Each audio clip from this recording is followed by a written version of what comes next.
देखिए अब हम आगे टॉपिक पढ़ेंगे, इंपॉर्टेंट टॉपिक है, जरा ध्यान से समझना। टर्म्स आती है इंटरनल एनर्जी। लास्ट क्लास में भी हमने थोड़ा सा इंट्रोडक्शन इसके बारे में पढ़ा था, एक बार फिर पढ़। Internal energy, the energy store in A system. Energy store in A system, किसी भी सिस्टम में जो एनर्जी स्टोर होती है उसी को इंटरनल एनर्जी। अब प्रॉब्लम आती है सिस्टम में एनर्जी कहां से हो। देखो आप सभी को पता है सिस्टम कहते हैं उस पार्ट को यूनिवर्स के जिसकी आप स्टडी कर रहे हैं, वो सिस्टम। और सिस्टम जो होते हैं सारे सिस्टम मैटर होते हैं, और मैटर के अंदर आपको पता है मास से स्पेस ऑक्युपाई करती है। और अगर मैटर को हम सब डिवाइड करते चलें तो जो उसका सबसे स्मॉलेस्ट पार्टिकल होता है मैटर का, वो क्या होता है, एटम या मॉलिक्यूल। एटम या मॉलिक्यूल से आपको याद रखना है क्या बने हैं, बोलो। एटम या मॉलिक्यूल से मैटर बने, और सिस्टम इज ए मैटर। तो यानी कि सिस्टम किससे बना है, एटम और मॉलिक्यूल से। और ये एटम और मॉलिक्यूल जो सिस्टम के अंदर है, इनके अंदर कौन सी एनर्जी होती है, आपको पता है इलेक्ट्रॉनिक एनर्जी, क्योंकि इनमें इलेक्ट्रॉन होते हैं। इसमें कौन सी एनर्जी होती है, न्यूक्लियर एनर्जी। इनमें कौन सी एनर्जी होती है, इनमें ये जब बॉन्ड बनाते हैं तो बॉन्ड एनर्जी। अगर ये मूविंग कंडीशन में है तो काइनेटिक एनर्जी। अगर ये स्पेसिफिक पोजीशन पे रुके हैं तो पोटेंशियल एनर्जी। तो यानी कि लॉट ऑफ एनर्जी इसके अंदर हो, और उन एनर्जी का सम ही क्या कहलाता है, इंटरनल एनर्जी। तो इंटरनल एनर्जी क्या है, internal energy is the sum of electronic energy, nuclear energy, bond energy, kinetic energy, और बहुत सारी एनर्जी आप यहां लिख सकते। अब याद रखना है ये जो इंटरनल एनर्जी है ये एक स्टेट फंक्शन है। मान लीजिए किसी की इंटरनल एनर्जी शुरू में U1 थी, बाद में U2 हो जाए तो क्या होगा, U2 माइनस U1 किसके इक्वल होगा, डेल्टा U। तो delta U is the internal energy change. अब इसमें एक कंडीशन आती है, जरा देख लेना कि अगर U2 की वैल्यू U1 से ज्यादा है तो डेल्टा U पॉजिटिव आएगा। इसका मतलब इंटरनल एनर्जी इंक्रीज होगी, इंटरनल एनर्जी इंक्रीज होगी, ये ध्यान रखें। दूसरा, अगर U2 की वैल्यू U1 से कम है, ध्यान देना, U2 की वैल्यू U1 से कम है तो डेल्टा U क्या आएगा, बोलो, निगेटिव। और इसका मतलब है इंटरनल एनर्जी डिक्रीज होगी, ये ध्यान से सुनिए, इंटरनल एनर्जी डिक्रीज। तो जो सीट आपको भेजी है उसमें एक टाइपिंग मिस्टेक हुई हुई है, उसे सही कर ले कि डेल्टा U निगेटिव होगा अगर U2 U1 से कम होगा और एनर्जी डिक्रीज। करेक्शन कर लेना, इसमें सीट लिखा हुआ है, देख पढ़ सकते हो। साइन ऑफ डेल्टा U जो लिखे हैं उसमें ध्यान रखें। तो बोलो समझ में आया भाई, इंटरनल एनर्जी क्या है, बोलो, energy store in A system. Clear. अब इसके बाद नेक्स्ट कंडीशन आती है हीट। देखो हीट क्या है, हीट को केमिस्ट्री में Q से और फिजिक्स में DQ से। मैं फिर कह रहा हूं, देखो मैं बार बार कह रहा हूं, आपको केमिस्ट्री के साथ साथ फिजिक्स की थर्मोडायनेमिक्स भी मैं करा। केमिस्ट्री में Q से और फिजिक्स में DQ से रिप्रेजेंट किया, तो और कुछ है क्या, अब जरा ध्यान से। हीट कहते किसे, एक मोड ऑफ एनर्जी। तो हीट क्या है, a mode of energy. Mode of energy का मीनिंग है यानी कि फॉर्म ऑफ एनर्जी, सीधा से ये एनर्जी की एक फॉर्म है, ये ध्यान रखना, जो टेम्परेचर डिफरेंस के लिए रेस्पॉन्सिबल। अगर किसी सिस्टम से हीट बाहर जाएगी तो सिस्टम का टेम्परेचर डिक्रीज हो जाएगा, और अगर किसी सिस्टम के पास हीट आएगी तो सिस्टम का टेम्परेचर रेज हो जाएगा। यानी कि ये एक फॉर्म ऑफ एनर्जी है या मोड ऑफ एनर्जी है which are responsible for temperature change in system. और अब आपको मैं एक पॉइंट बताना चाहता हूं, अगर हम हीट की साइन की बात करें तो हीट के साइन क्या होंगे। तो देखो IUPAC ने एक रूल दिया कि मान लीजिए आपने किसी कंटेनर में कोई केमिकल्स ले रखे और आप इसकी स्टडी कर, कोई भी केमिकल्स आपने कंटेनर में, तो ये आपका सिस्टम है, क्योंकि आपने कंटेनर में केमिकल्स ले लिए, इसकी स्टडी शुरू कर दी, तो ये क्या कहलाएगा, बोलो, सिस्टम। अब इस सिस्टम में क्या कंडीशन आती है? सिस्टम में ये कंडीशन आती है, अगर सिस्टम को हीट देंगे, यानी कि कोई भी चीज अगर सिस्टम की तरफ चलेगी तो सिस्टम की वैल्यू बढ़ेगी, उसके लिए वर्ड यूज होगा पॉजिटिव। यानी कि हम सीधा सा कहें कि heat absorb by system, heat absorb by system. अगर सिस्टम ने हीट एब्जॉर्ब करी तो क्यों आपको पॉजिटिव लेना है, और प्रोसेस एंडोथर्मिक कहलाएगी। याद, तो यानी कि अगर सिस्टम को हीट दोगे आप, सिस्टम हीट एब्जॉर्ब करेगा कहां से? सराउंडिंग से, तो क्यों पॉजिटिव होगी, और प्रोसेस एंडोथर्मिक। और अगर heat release by system, by system, अगर सिस्टम ने हीट रिलीज करी तो क्यों? निगेटिव होगा, और प्रोसेस एक्सोथर्मिक होगा, एक्सोथर्मिक, यानी कि अगर सिस्टम से बाहर। तो ये बात याद रखना, अगर कोई भी चीज सिस्टम की तरफ चलेगी तो पॉजिटिव, सिस्टम से दूर जाएगी निगेटिव।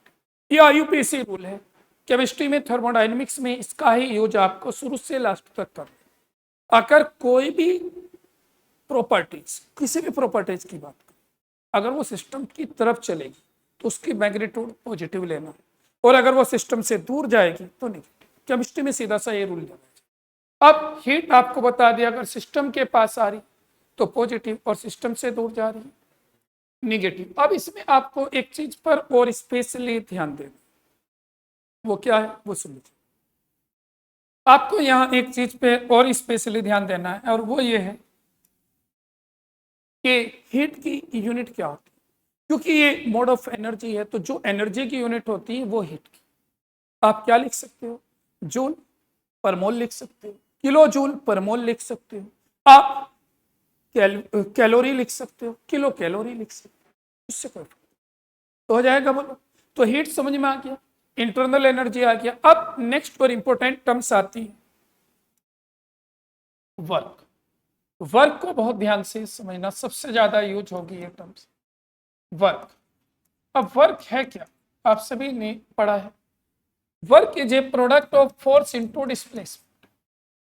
वर्क फोर्स और डिस्प्लेसमेंट का प्रोडक्ट है। मतलब कैसे कहते हैं, किसी ऑब्जेक्ट पर अगर हम उसे, किसी ऑब्जेक्ट पर अगर हम फोर्स लगा दें और वो फोर्स की डायरेक्शन में डिस्प्लेस हो जाए, तो फोर्स और डिस्प्लेसमेंट का product is known as work. अब प्रॉब्लम आती है कि थर्मोडायनेमिक्स की जब हम स्टडी करते हैं, तो थर्मोडायनेमिक्स में ये जो वर्क होता है, फोर्स इनटू डिस्प्लेसमेंट, इसका नाम होता है मैकेनिकल वर्क। तो थर्मोडायनेमिक्स में मैकेनिकल वर्क नहीं होता। मैकेनिकल वर्क का मतलब होता है कि किसी ऑब्जेक्ट पर हम फोर्स लगाएंगे और वो आगे चलेगा, ऐसा नहीं। बल्कि क्या होता है, क्योंकि यहाँ थर्मोडायनेमिक्स में स्पेशली आप केमिकल्स वगैरह के बीच में रिएक्शन कराते हो, या गैसेस वगैरह बनती हैं, उन गैसेस के बीच में रिएक्शन कराते हो या प्रोड्यूस करते हो, तो यानी कि जो भी कुछ है केमिकल्स के बीच में, तो यहाँ ये मैकेनिकल वर्क काम नहीं करते। तो यहाँ स्पेशली दो टाइप के वर्क हम स्टडी करते हैं। अब ये टू टाइप्स वर्क कौन से हैं सुनिए। टू टाइप्स वर्क हम यहाँ स्टडी करते हैं। पहला वर्क आता है इलेक्ट्रिकल वर्क।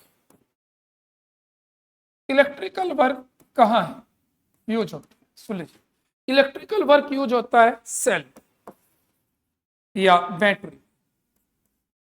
आपको पता है सेल और बैटरी के अंदर केमिकल्स भरे हुए, उन केमिकल्स में रिएक्शन होती है, और वहां रिएक्शन कौन सी होती है? रिडॉक्स रिएक्शन, यानी कि वहां इलेक्ट्रॉन लॉस और गेन होते हैं, ऑक्सीडेशन और रिडक्शन होता है, और उस प्रोसेस में करंट प्रोड्यूस होता है।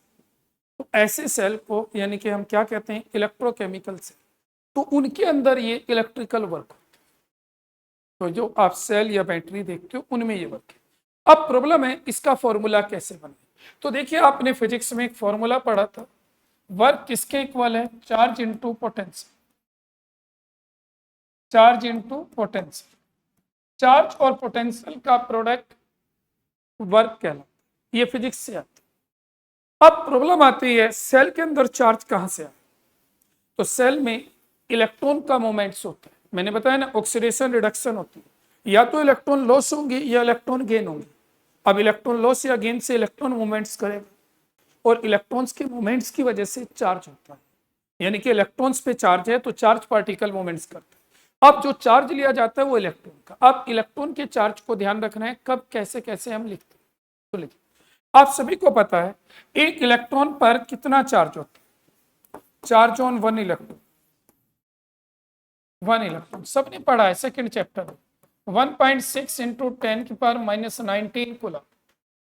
एक इलेक्ट्रॉन पे कितना चार्ज होता है, इतने कूलम। अगर मैं आपसे कहता हूं एक मोल पे कितना होगा, charge on one mole, one mole electron, बताओ भाई कैसे निकालेंगे। एक इलेक्ट्रॉन का चार्ज आपको बताया, एक मोल का पूछा, तो एक मोल में होते हैं 6.022 इंटू 10⁻23, बोलो इतने इलेक्ट्रॉन्स। तो आप एक तो 1.6 ये है इंटू 1.6 इंटू 10⁻⁻⁹ कूलम में एक मोल की मल्टीपल कर दो, 6.022 इंटू 10⁻23 मोल इनवर्स। अब जैसे ही आप इसका मल्टीपल करोगे तो अप्रोक्सीमेट जो वैल्यू आती है वो 96487 कूलम पर मोल आती है। इन दोनों का प्रोडक्ट अप्रोक्सीमेट ही। इसको और बिल्कुल अप्रोक्सीमेट कंडीशन में जब हम लिखते हैं, इसको हम 96500 कूलम पर मोल बोल देते हैं। इसका मतलब एक मोल इलेक्ट्रॉन पर इतना चार्ज, और ये चार्ज किसने बताया था, फैराडे ने, तो उसने इसका नाम रखा था 1 फैराडे, तो 1 FP बोलते। तो एक मोल इलेक्ट्रॉन पे जो चार्ज होता है वो 1 फैराडे होता है, क्योंकि ये फैराडे के इक्वल होता है, फैराडे कांस्टेंट। तो 1 मोल इलेक्ट्रॉन पे तो इतना चार्ज है। अब आप सभी को पता है जो एलिमेंट इलेक्ट्रॉन लॉस या गेन करते हैं वो एक से ज्यादा भी करते हैं, यानी कि हर एलिमेंट की वैलेंसी अलग अलग है। मान लीजिए किसी एलिमेंट की वैलेंसी n है, n क्या है, वैलेंसी ऑफ एलिमेंट। अगर मान लीजिए किसी एलिमेंट की वैलेंसी n है तो वो क्या करेगा, वो n मोल इलेक्ट्रॉन लॉस या गेन करेगा। तो एक मोल का चार्ज तो इतना है। अब अगर मैं आपसे ये पूछूं, बताइए n मोल का कितना चार्ज होगा, एक मोल का चार्ज तो इतना, charge on n mole electron, बोल n मोल इलेक्ट्रॉन कितना होगा, charge on n mole electron. आपको पता है एक मोल का तो इतना, n मोल का, एक मोल का 1 फैराडे, n मोल का n फैराडे। तो इसका मतलब अगर अब हम यहाँ फॉर्मूले में लिखें तो बताओ चार्ज की जगह क्या लिखेंगे, n फैराडे।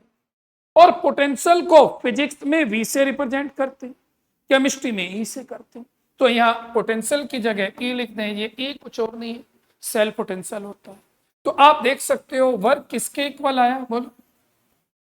अब कोई आपसे पूछे बताइए वर्क बताइए, कौन सा वर्क, इलेक्ट्रिकल वर्क किसके इक्वल हुआ, W = NFE। ये NF कुछ और नहीं है, charge on n mole electron.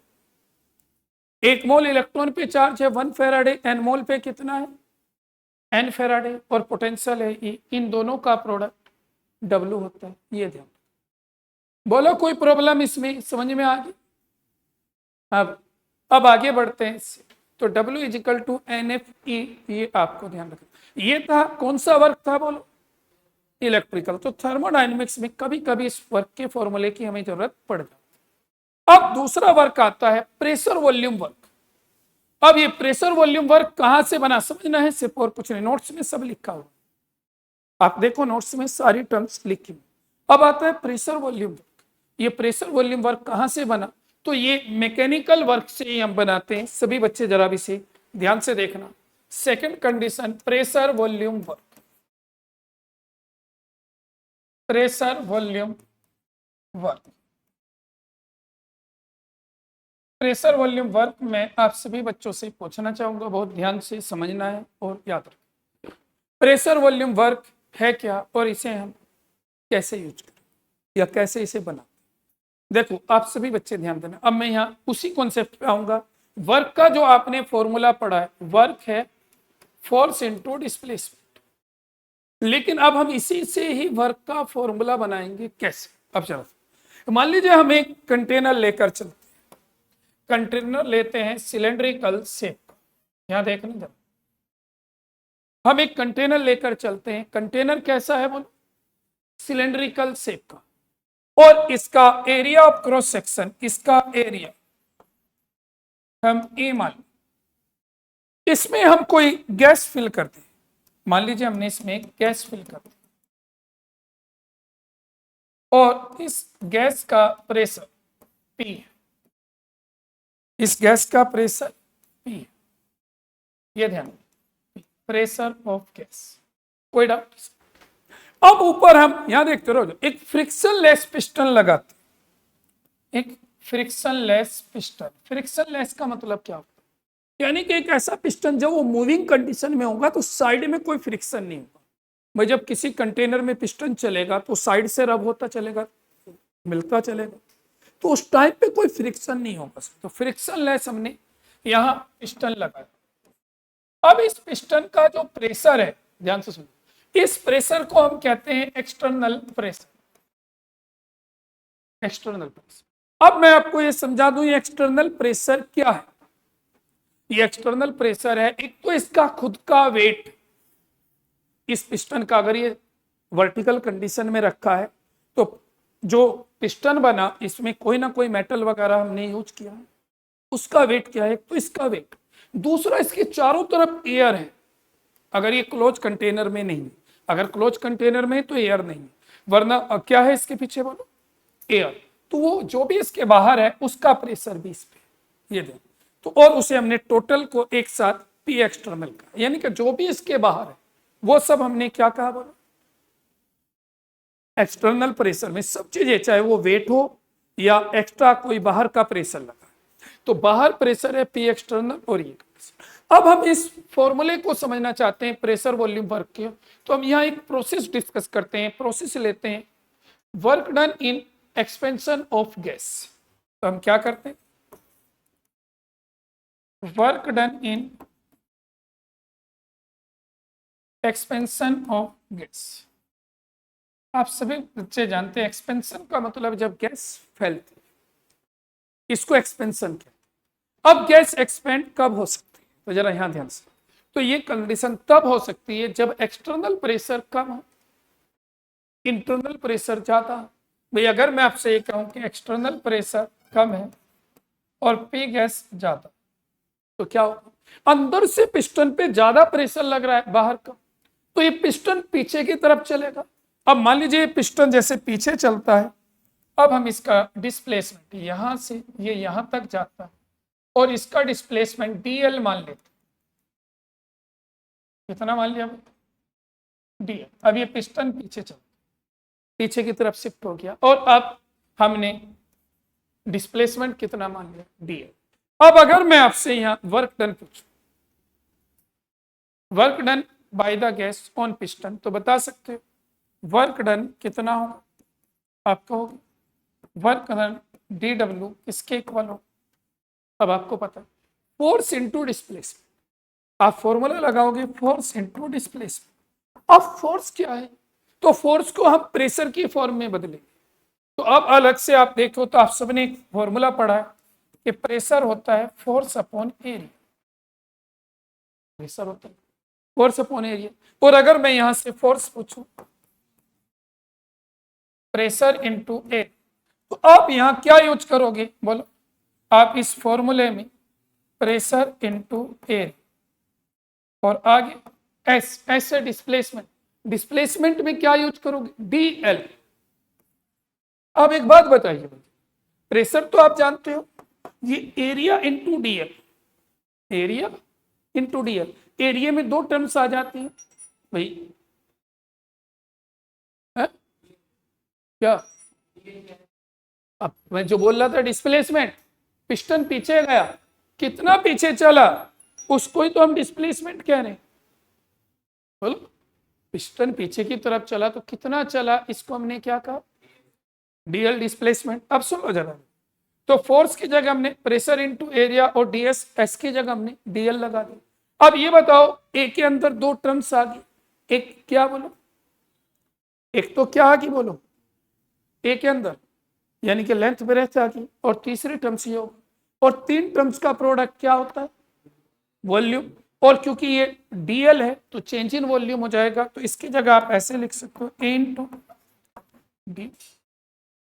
क्यों हो जाएगा? आपको पता है, बिकॉज एरिया इंटू डीएल का प्रोडक्ट डीवी होगा, चेंज इन वॉल्यूम हो जाएगा। बोलो। अब अगर मैं यह वर्क डन को निकालें, यानी कि इंटीग्रेटेड फॉर्म करें इसकी वर्क डन की, तो डी डब्ल्यू इंटीग्रेशन और यहाँ इंटीग्रेशन पी इंटू डी। आप नेक्स्ट कंडीशन में से लिखना चाहें तो कैसे लिख सकते हैं, समझते रहते। सुनो,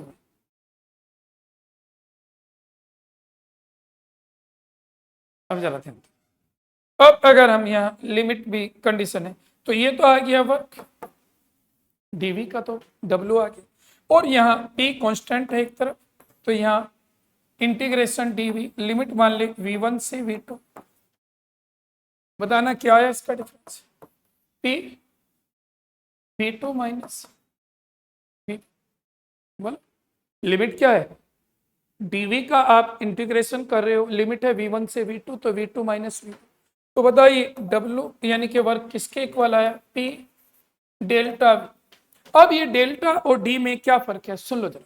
हम तीन डेल्टा यूज करते हैं कि ये और एक ये और एक ये, तीन डेल्टा, ये very very small, very very small अगर डिफरेंस होता है तब ये यूज करते हैं, ये स्मॉल के लिए यूज होता है, और ये लार्ज। तो यानी कि अगर यहाँ ज्यादा चेंज है वॉल्यूम में तो ये डेल्टा यूज होगा, और कम चेंज है तो डी वाला यूज कर सकते। तो ये वर्क का फॉर्मूला आ गया। अब बताओ इस वर्क को हम क्या कहेंगे, प्रेशर वॉल्यूम वर्क। क्या कहेंगे बोलो इसको, प्रेशर वॉल्यूम वर्क। अब मैं आपसे एक चीज पूछना चाहता हूं, इसमें जरा ध्यान दें। अब अगर हम इस वर्क के फॉर्मूले को लिखें तो पी डेल्टा वी। अब मुझे यहां थोड़ा सा इसमें मॉडिफिकेशन करना है। अब यहां आपने देखा, अगर इस डायग्राम को ध्यान से देखो तो इसमें दो प्रेशर थे। ये कौन सा प्रेशर, एक एक्सटर्नल और एक इंटरनल। तो उसमें मत पढ़ो, आप अपने हिसाब से सोचो। उसमें तो लिख रखा है एक्सटर्नल, लेकिन आप अपने हिसाब से सोचो कौन सा प्रेशर लेना चाहिए, एक्सटर्नल या इंटरनल। भाई एक तो अंदर है गैस का प्रेशर और एक पिस्टन पे लग रहा है, दो प्रेशर है, एक अंदर और एक बाहर। तो कौन सा प्रेशर लें, ये पूछना चाह रहा हूं। ये गैस का प्रेशर मानूं या एक्सटर्नल मानूं, कौन सा मानूं, मैं ये कहना। उसमें तो एक्सटर्नल लिखा है, नोट्स को मत देखिए मैं, क्यों। अच्छा अब मैं एक चीज कहता हूं, जरा ध्यान दो, सुन लो जरा। अब मैं एक पॉइंट आपको समझाना चाहता हूं, कुछ बच्चों का ये डाउट क्लियर करना चाहता हूं। आप सभी ने फोर्स तो पढ़ा होगा, बोलो। आप सभी जानते हैं फोर्स किसके इक्वल, एम इंटू एम क्या है, मास। इसका मास ऑफ ऑब्जेक्ट। भाई जिस ऑब्जेक्ट पर आप फोर्स लगा रहे हो उसी का ही तो मास। तो mass of object, A acceleration in velocity, या ये कह सकते हैं acceleration change in velocity per unit time के लिए यूज होता है। अब एक बात, तो मास ऑफ ऑब्जेक्ट और ये एक्सेलेरेशन, क्लियर। तो मास आप किसका लेते, तो जरा मैं एक एग्जांपल से बोलना। मान लीजिए एक ये कार खड़ी, ये कार खड़ी, इस पर एक पर्सन यहां खड़ा है, ये पर्सन इसे पुश कर रहा है। तो यहां दो मास है, एक कार का और एक पर्सन का। आप बता सकते हो कि आप कौन सा मास यूज करो, कार का। क्यों, क्योंकि फोर्स किस पे लग रहा है, फोर्स लग रहा है कार पर, तो ये मास ऑफ कार है, लगाने वाले पे नहीं। ये मैं पॉइंट क्लियर करना चाहता हूं, मोस्टली टीचर नहीं बताते इसे। वर्क किस पे हो रहा है, यानी कि फोर्स किस पे लग रहा है, कार पर। तो फोर्स में मास किसका यूज हुआ, कार का, या लगाने वाले का, बोलो किसका यूज हुआ, कार का, जिस पे फोर्स लगा, क्लियर है, उसका मास यूज हुआ। अब अगर मैं आपको पीछे वाले कॉन्सेप्ट में आऊं, ये गैस यहां, क्योंकि आप एक्सपेंशन की स्टडी कर रहे हो, तो आप गैस को क्या मान के चलोगे? ऑब्जेक्ट, पर्सन मानो। ये तो पर्सन है और ये कार है, पिस्टन कार है। तो पर्सन पिस्टन को धकेल रहा है, यानी कि ये गैस पिस्टन को धकेल रही। तो अगर मुझे यहां मास लिखना होता तो मैं किसका लिखता, गैस का या पिस्टन? तो अगर मैं यहां प्रेशर लिखूंगा तो किसका लिखूंगा? और पिस्टन पे जो प्रेशर है वो कितना है?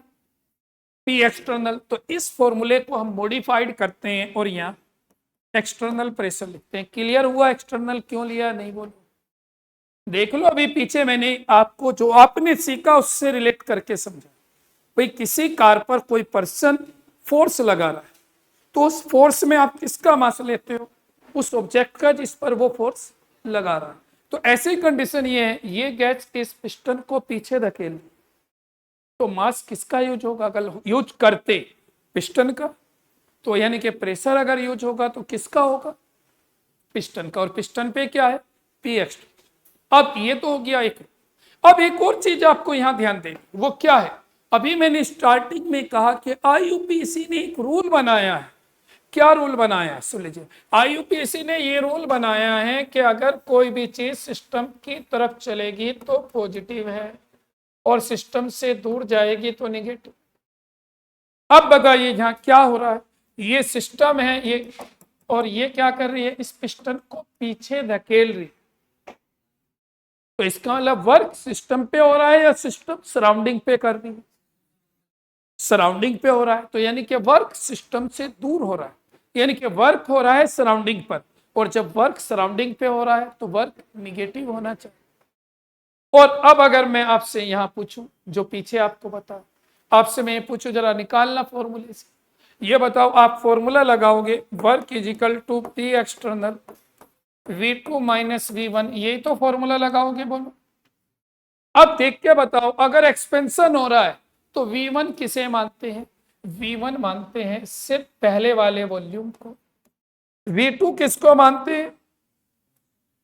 दूसरे वाले वॉल्यूम को। तो V1 किसको मानते हैं बोलो? पहले वाले वॉल्यूम को। और V2 सेकंड वाले। अब किसका मैग्नीट्यूड जाता है? V1 या V2? मतलब एक्सपेंशन में पहले वॉल्यूम इतना है, बाद में इतना हुआ, तो V2 ज्यादा है या V1? V2। और जब V2 V1 से ज्यादा है एक्सपेंशन में तो वर्क पॉजिटिव आ रहा है, क्योंकि V2 में से V1 माइनस करोगे तो वर्क पॉजिटिव आ रहा है। और आईयूपीएसी ने क्या कहा? अभी पीछे आपको मैंने बताया, आईयूपीएसी ने क्या कहा? वर्क निगेटिव आना चाहिए। तो वर्क को निगेटिव कैसे करें? तो हम अपनी तरफ से इस फॉर्मूले में पहले से माइनस लगा के चलते। तो मुझे आपको यह समझाना है कि अगर आप कभी भी वर्क का न्यूमेरिकल करोगे तो उन वर्क के न्यूमेरिकल में स्पेशली आपको ध्यान रखना है कि क्या करोगे, बोलो। अब वर्क के न्यूमेरिकल में आप स्पेशली ध्यान रखना कि वर्क का formula minus P external V2 minus V1 या पी एक्सटर्नल डेल्टा। तो एक्सटर्नल प्रेशर क्यों यूज हुआ? क्लियर है। डेल्टा V क्यों यूज किया? वो क्लियर। यहां माइनस क्यों लगाया? वो क्लियर। अब बताओ, तो ये प्रेशर वॉल्यूम वर्क बन गया नहीं? बोलो। अब आपको याद हो मैंने एक पॉइंट बोला था, अगर आइसोकोरिक प्रोसेस है, आइसोकोरिक, आइसोकोरिक का मतलब है वॉल्यूम कांस्टेंट, अगर वॉल्यूम कांस्टेंट कर दो तो वर्क जीरो हो गया नहीं, क्योंकि वॉल्यूम कांस्टेंट का मतलब है चेंज इन वॉल्यूम जीरो, तो वर्क क्या हो गया, बोलो, जीरो। अगर मैं कह दूं अगेंस्ट वैक्यूम आप वर्क करा रहे हो, बाहर कोई वैक्यूम है, खाली है, तो बाहर कोई प्रेशर ही नहीं, वैक्यूम, तो बोलो क्या होगा? जब वैक्यूम होगा तो एक्सटर्नल प्रेशर जीरो हो जाएगा, और अगर एक्सटर्नल जीरो कर दें वर्क डन जीरो। तो ये आपको ध्यान रखना है। बोलो किसी बच्चे को कोई प्रॉब्लम? अब इसमें मुझे आप सभी को एक लास्ट कंडीशन बतानी है, वर्क के साइन, तो थोड़ा सा उन्हें ध्यान से समझना। ये देखो फिजिक्स और केमिस्ट्री में आप कंफ्यूज होते हो तो ध्यान रखना। होता क्या, ये बहुत ही टिपिकल टॉपिक है, साइन ऑफ वर्क। देखिए आप जब वर्क के आप साइन की स्टडी करते हो इन फिजिक्स, फिजिक्स में क्या होता है, और इन केमिस्ट्री, मैं फिर कहता हूं देखो, थर्मोडायनेमिक्स मोस्टली केमिस्ट्री में ज्यादा डिटेल में है, तो केमिस्ट्री से ज्यादा अच्छे से इसी वजह से करूँ ध्यान। इन फिजिक्स और इन केमिस्ट्री फर्क क्या होता है, जरा ध्यान से सुनो। फर्क ये होता है, फिजिक्स में सिस्टम को एक ऑब्जेक्ट माना जाता है, यानी कि वर्क करने वाला पर्सन माना जाता है। और पर्सन जब वर्क करता है, जैसे अभी मैंने कहा एक पर्सन था, वो कार को पुश कर रहा था, कार को पुश कर रहा था। तो जब पर्सन कार को पुश कर रहा है, तो पर्सन काम कर रहा है, किस पे कर रहा है, कार पे। तो जब पर्सन काम करता है सराउंडिंग पर, कार क्या है, सराउंडिंग, तो फिजिक्स कहती है कि वो पॉजिटिव है, यानी कि work done by the system. System का मतलब है पर्सन, ऑब्जेक्ट।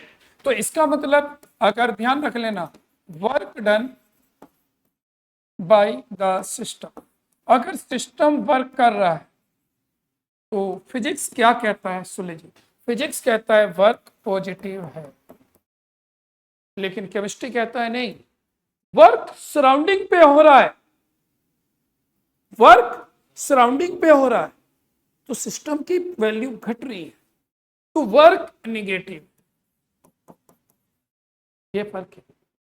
दूसरा, पहली condition work done by the system, physics कहता है वर्क पॉजिटिव लेना है, केमिस्ट्री कहती है नहीं, निगेटिव लेना, क्योंकि सिस्टम कर रहा है सराउंडिंग।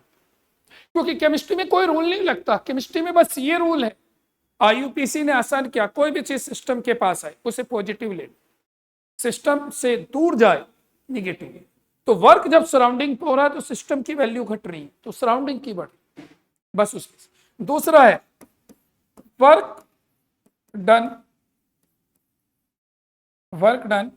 ऑन द सिस्टम, अगर सिस्टम पर वर्क हो तो अब सिस्टम पे वर्क होता है, फिजिक्स कहती है नहीं, सिस्टम तो ऑब्जेक्ट है, पर्सन है, करने वाला है, यानी कि वही तो कार को पुश कर रहा है, कार को वही धकेल रहा है और कार उसे धकेलने लगे, तो वर्क निगेटिव ले सारी बस। लेकिन केमिस्ट्री कहती है नहीं, सिस्टम के पास कोई चीज आ रही है तो वर्क पॉजिटिव ले। अब यहां ये एक बहुत बड़ा डिफरेंस है, ये बात क्लियर याद रखना, मैं एग्जांपल से बोल रहा हूं। फिजिक्स सिस्टम को पर्सन मानती है, ऑब्जेक्ट मानती है, यानी कि जो काम करने वाला है वो मानती है, और काम किस पे कराती है, सराउंडिंग पे हमेशा, फिजिक्स। लेकिन केमिस्ट्री एक सीधे से रूल में है कि सिस्टम की तरफ कोई चीज आ रही है तो पॉजिटिव, सिस्टम से दूर जा रही है। अब प्रॉब्लम आएगी, सुन लो जरा, जब आप फिजिक्स के न्यूमेरिकल करोगे ये साइन यूज करोगे न्यूमेरिकल में, केमिस्ट्री में ये यूज करोगे इन न्यूमेरिकल्स, ये याद रखो। क्या बताया, इन न्यूमेरिकल्स। जब आप चाहे फिजिक्स के करो या केमिस्ट्री के, ये साइन आपको ध्यान रखना, इन न्यूमेरिकल्स। लेकिन अगर सपोज कीजिए पेपर में ही प्रॉब्लम ये पूछ ली जाए कि what is the sign of work when work is done on system या work is done by the system, यानी कि डायरेक्ट प्रॉब्लम में सिर्फ ये पूछा जाए साइन बता, तब क्या कर, यानी कि न्यूमेरिकल नहीं है, सिर्फ साइन पूछ रहा हूं, तो अब आपको याद रखना है, आपको फिजिक्स प्रीफर करनी है, ये ध्यान रखना, प्रीफर फिजिक्स। न्यूमेरिकल में तो वे रूल लगेंगे, लेकिन याद रखना है प्रीफर फिजिक्स, फिजिक्स को प्रीफर करने, यानी कि साइन फिजिक्स वाले लिख के आने प्रॉब्लम में। अगर आज कोई आपसे कहता है, और ये कई बार आया है जेई मेंस और नीट में, कई बार पूछी गई, मोस्टली बच्चे गलती करते हैं, वो यही होता है, उन्हें याद क्या रहता है, देखो जब कोई पार्ट आपको, क्योंकि वहां प्रॉब्लम आती है लिखी होती है, केमिस्ट्री का पार्ट है, ये फिजिक्स का है, ये मैथ का है, तो पहले अलग अलग है, तो बच्चे को ये होता है केमिस्ट्री है तो केमिस्ट्री वाला रूल लगा, लेकिन नहीं लगा, फिर क्या, अगर केवल साइन पूछा जाए, केवल साइन, न्यूमेरिकल नहीं है, सिर्फ साइन, तो आपको फिजिक्स वाले से आंसर लिख के, और अगर न्यूमेरिकल कर रहे हो तो उसके लिए ये लगेंगे न्यूमेरिकल में, इसके लिए न्यूमेरिकल में कोई दिक्कत, न्यूमेरिकल में केमिस्ट्री सारे में इसी से कराओ, फिजिक्स में आप इससे करो, यानी कि जब सिस्टम वर्क करेगा तो वर्क पॉजिटिव लोगे फिजिक्स में, केमिस्ट्री में नेगेटिव लोगे, जब सिस्टम पे वर्क होगा केमिस्ट्री फिजिक्स में निगेटिव लोगे, केमिस्ट्री में पॉजिटिव। बोलो ये बात क्लियर होगी। तो ये था जो आपने वर्क पढ़ा, इरिवर्सिबल वर्क। और इरिवर्सिबल वर्क चाहे एडियाबैटिक प्रोसेस हो या आइसोथर्मल, दोनों के लिए। अब हमें आइसोथर्मल का पढ़ना है, लेकिन वो नेक्स्ट क्लास में हम डिस्कस करेंगे। कोई डाउट पूछना हो तो बता दो। समझ में तो आया? वर्क डन, इलेक्ट्रिकल वर्क है, ये है। सभी बच्चे सीट में सब कुछ लिखा हो, ध्यान से उसे करना है, साथ साथ तैयार करें, क्योंकि इसमें लिखने के लिए बहुत कम है, सिर्फ न्यूमेरिकल वगैरह आपको करना है। ठीक है, नेक्स्ट क्लास में हम इससे आगे